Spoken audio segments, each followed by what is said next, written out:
Johnny Mac with your daily comedy news. Stephen Colbert says, good news, the Brooklyn subway shooting suspect has been arrested. That's nice, that's fast. The suspect's name is Frank R. James. Authorities know this because a credit card with Mr. James' name on it had been found at the scene of the shooting, as had a key to the van Mr. James had rented. He also left a check swab, a filled-out tax return, and his SoulCycle emergency contact. Very generous of him. One of the unusual facts about the shooter is that he's 62 years old, which means technically he wasn't on the run, he was on the mall walk. It's unfortunate that James left behind plenty of evidence because none of the station security cameras were in full operation at the time of the shooting.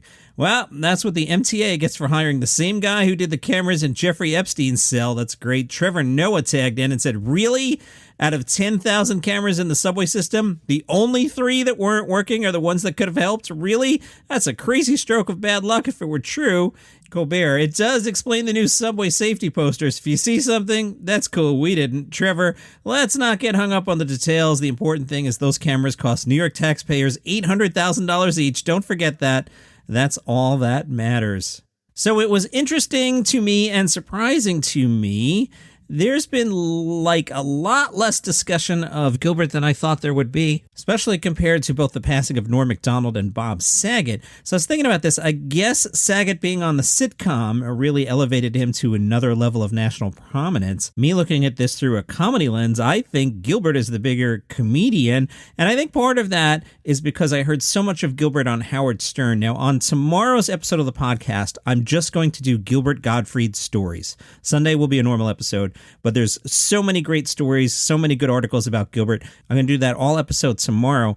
And the Laugh Button recapped Gilbert's best appearances on the Howard Stern show. So I'm looking forward to diving in on that. It's up on the Laugh Button if you want to read it today.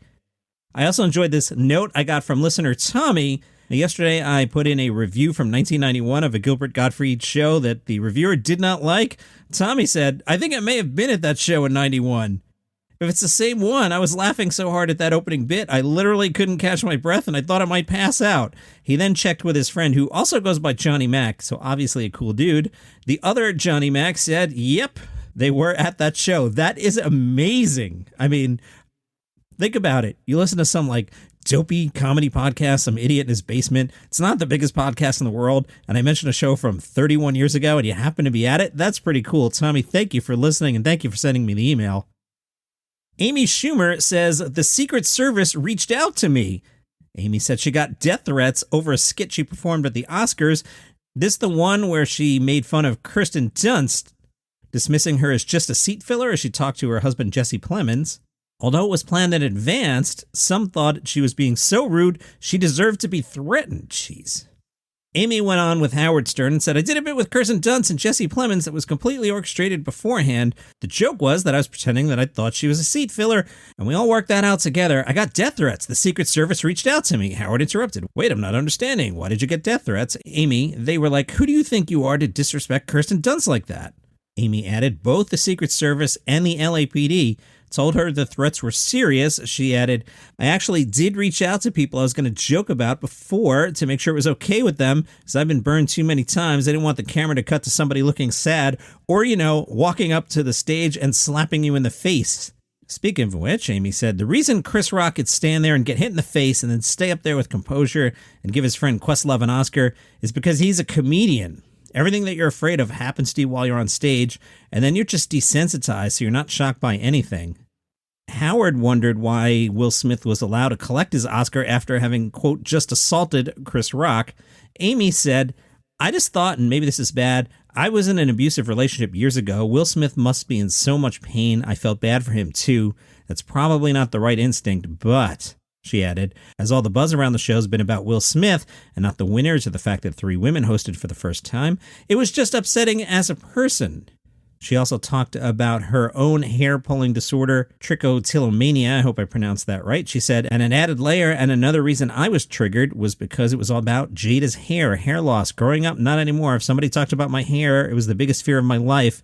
I'm sure that was a big deal for their family. Schumer said Chris Rock gave her advice before hosting the Oscars. He's the best. I love him so much. He was like, you're Amy effing Schumer. He kept encouraging me and firing me up, noting how especially challenging it is to be a woman in the industry because women aren't respected for past success and people act like you've done nothing. We've kind of known about this, but it is now official. The Kids in the Hall are coming back. Dave Foley tweeted, "The show your grandparents wouldn't let your parents watch is back." That's funny. Dave adds, filming has begun on The Kids in the Hall, 8-episode Amazon original series in Toronto. He added, photographic proof that we can still occupy the same physical space. I'm looking forward to that. Netflix released the trailer for David Spade's upcoming special. In the trailer, we learn that Spade will fire up the audience with a self-depreciating humor, starting out with admitting that he's a jerky face for not wanting to hug people. But honestly, after surviving a global pandemic, can you blame him? Fist bump, fist bump. Spade will also tackle a topic we can all relate to, getting old and trying to keep up with Gen Z trends, even though we don't really want to. An example of a trend? Vaping. From Deadline, the Great Canadian Maple Syrup Heist, which saw more than $14 million of Quebec's national maple syrup reserves stolen a decade ago. That's a thing that apparently happened. Canadians are like, yeah, everybody knows that. Apparently, big deal. And it's the basis for a new comedy series with a great name. It's called The Sticky. The Sticky revolves around Ruth Clark, a tough, supremely competent, middle-aged Canadian maple syrup farmer who's had it with being hemmed in by the polite bureaucratic conventions native to her country's identity, especially now that the very bureaucracy is threatening to take away everything she loves, her farm, her comatose husband, and her right to manifest destiny, with the help of Remy Bouchard, a pint-sized local blockhead, and an aging Mike Byrne, a low-level mobster. Ruth changes her fate and transforms the future of her community with the theft of millions of dollars worth of maple syrup. I'll watch. Hey, congratulations to Marc Maron. One of his podcasts is going to make the Library of Congress's National Recording Registry, something that is never, ever going to happen to this podcast. I can tell you that. Which episode? It's an interview with Robin Williams. The Library of Congress said the episode featured a startling, intimate conversation with Robin Williams. It also credits the WTF podcast with helping to legitimize the podcast as a media format and created an idiosyncratic document of this moment of American culture. Wow, Marc Maron, high five. That is just like unbelievable high praise. Speaking of Maron's podcast, this reminds me, he re-released his interview with Gilbert Gottfried, who I'm going to talk about in the second half. Fantastic. Go listen to that. Stop listening to me. Turn it off right now. Go listen to Maron, okay? That's how good that is. Gossip Corner gets more and more ridiculous from page 6. Kim Kardashian appears to Photoshop Pete Davidson's nose and jawline. Sure, I'll read it. Why not? Just one day after Khloe Kardashian admitted to Photoshopping her daughter into pictures snapped at Disneyland, Kim Kardashian is facing accusations of editing Pete Davidson's appearance. Okay? An account called Problematic Fame focuses on exposing how Instagram can impact beauty standards, shared a photo of Pete Davidson looking to the side on SNL, alongside a close-up of the comedian in Kim's post. It has been suggested that Pete's nose and neck have been altered. However, page 6 has a source, an insider, as it were. I don't know what this insider is. Who is this insider? Is this insider sitting next to Kim all day going, no, Kim didn't do that. The insider says Pete's nose and neck appearance were not altered in any way. The image shown in the side-by-side shows his face at a different angle. He's smiling larger, so it can't be an apple-to-apples comparison. Page 6 has also seen the original version of the photo in question, which is actually a live snap, they point out, and nothing has been altered. So stop accusing Kim Kardashian of photoshopping Pete Davidson pictures. Reps for Pete and Kim did not return page 6's request for comment.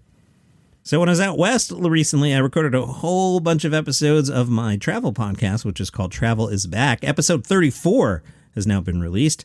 It's me at the Hoover Dam. If you want to hear me walking around the Hoover Dam and finding out what I found out, Travel is Back, wherever you get your shows. Vulture interviewed Gilbert Gottfried back in 2019. They found it interesting that Jerry Seinfeld had not had Gilbert Gottfried on Comedians in Cars Getting Coffee. Vulture supposed, I gather that Jerry never liked the impression you did of him. Gilbert said, I used to go up on stage and just F around. I would do stuff where the audience would scratch their heads. I've heard they used to put me on to clear the audience out at the end of the night, but I'd imitate other comics, which would make the other comics and the waitstaff laugh. I used to imitate Jerry a lot. Remember back then, Seinfeld was just another comic hanging around the clubs just waiting to go on at 3 a.m. He'd never been on TV, and sometimes I'd go on and start doing jokes in Seinfeld's voice. The other comics and the people who worked there would be cracking up. The audience would be scratching their heads, and Seinfeld would be out pacing angrily back and forth. And then Godfrey did a Seinfeld, I'll do a very half-assed one. I don't sound anything like that. Did it tick him off? I'd like to think it did. Vulture was fascinated, so I guess we know why I haven't been on Comedians in Cars Getting Coffee. Gilbert, I mean, I can't imagine he has the time to hate people like I do. I think when Jerry Seinfeld is angry at someone, he gets over it by wiping his butt with a fistful of $100 bills. Bill Maher was on with Jimmy Kimmel and said Gilbert was expected to appear at his New Year's show in Hawaii. He was looking forward to getting to know Gilbert on a more personal level. I've known him for 40 years, never knew him well. He was a hard guy to get to know well. I mean, he was so funny and always on. See, I disagree. I met Gilbert a few times. He was not always on. Bill Maher, have you ever met Gilbert Gottfried? Should I get into a whistling match with Bill Maher? He was not always on. I defy you to bring me 5 comedians who will tell us that Gilbert was always on. He was not always on, dude. Come on. Gilbert in the hallway. I mentioned this all week. Soft-spoken, meek might even be a word I'd use. He was not walking around sounding like the Affleck duck. He was very quiet. If you pay enough attention and listen to enough episodes of Gilbert's podcast, you'll hear the real Gilbert every now and then. Anyway, Maher said, there are people I know for an hour that I feel like I know better than I know Gilbert, but I thought, here's the time. That's what the Hawaii trip was for. Are you just self-promoting? Jimmy Kimmel shared the same sentiments of Gilbert always being on and noted, it always made me feel kind of odd when I would ask him a question. He would never give a real answer in a way. I felt like the message was, why would I answer this seriously when I could be funny right now? Yes, Gilbert was always on when he was on a show. He was an entertainer, but he wasn't always on. Should I get into a whistling match with Bill Maher and Jimmy Kimmel? That'd be good for the podcast. Who's this jerk in the basement saying, Maher went on to describe Gilbert Gottfried as the king of too soon. Maher said he felt good knowing that he managed to give Gilbert a shout out during a recent airing of Real Time. I don't think he was probably able to hear it, but if I were a religious person, I would say, he kind of knows, but I'm not, so screw that. I think Bill Maher is promoting himself using Gilbert Gottfried. Anyway, that recap from The Hollywood Reporter. I think I forgot to mention that, and I want to keep good form. Kelly Rizzo is Bob Saget's widow. She paid tribute to Bob Saget's friendship with Gilbert. On social media, she wrote, Bob loved Gilbert so dearly. They had a special friendship. She shared a group photo of Bob, Gilbert, Norm Macdonald, and Jeffrey Ross, sending my love to wonderful friend Jeff, as Gilbert's loss is beyond painful for him. Thinking of Dara, his amazing and strong wife right now. Much love and support to his family. All right, let's see who's at Moon Tower tonight. I won't read all the locations, but Joel Kim Booster is there. Natasha Leggero and Moshe Kasher again. They're at 7. Sashir Zamata at 9:30. Andrew Santino and Brian Simpson are doing the Bad Friends podcast at 9:30. Donnell Rawlings wraps up the night at 11:30. There's a lot of shows, too. I by no means read them all. A lot of local comics as part of Moon Tower, which is pretty cool. Since tomorrow is all Gilbert, let me tell you about Saturday night show. Natasha and Moshe again at 5. That's pretty early. Donnell Rawlings at 7. Jimmy O. Yang. Oh, if you're not on board with Jimmy O. Yang's comedy, go watch him on, I think his special's on Amazon. I like what he's doing a lot. He's at 7. And a whole bunch of other shows. It's all on austintheater.org if you want to skim it yourself. No shows on Sunday, which is interesting. Meanwhile, down at the Melbourne International Comedy Festival, William Wong, and I loved his special. I think that one was on Netflix. Definitely check that out. MelbourneBeat.com says William flew all the way from China to Australia 5 years ago with the dream of doing stand-up comedy. His goal is to provide a fresh angle and perspective on culture differences, taking a cheeky look at Eastern versus Western ways of life. He's based in Brisbane and frequently performs in Melbourne and Adelaide. Jenny Tian is also at Melbourne tonight. Jenny says she's the nicest person in comedy. She gives lifts home, is never short of compliments, is always up for a bit of banter, but that doesn't mean she's nice on stage. Don't be surprised by her sweet demeanor. She'll cut you down if you deserve it. Straight up delivery, no F's given attitude. Jenny will get you laughing at things you've never laughed at before, like Ultimate Frisbee. And that is your comedy news for today. Follow this show for free on Apple Podcasts, Spotify, Overcast, wherever you get your shows. If you would like the show without commercials, become a premium subscriber on Apple Podcasts. $5 a month gets you that. And I release the episodes a little early as soon as I finish the edit. I just published them for the premium subscribers. See you tomorrow. We'll do Gilbert tomorrow. Bye.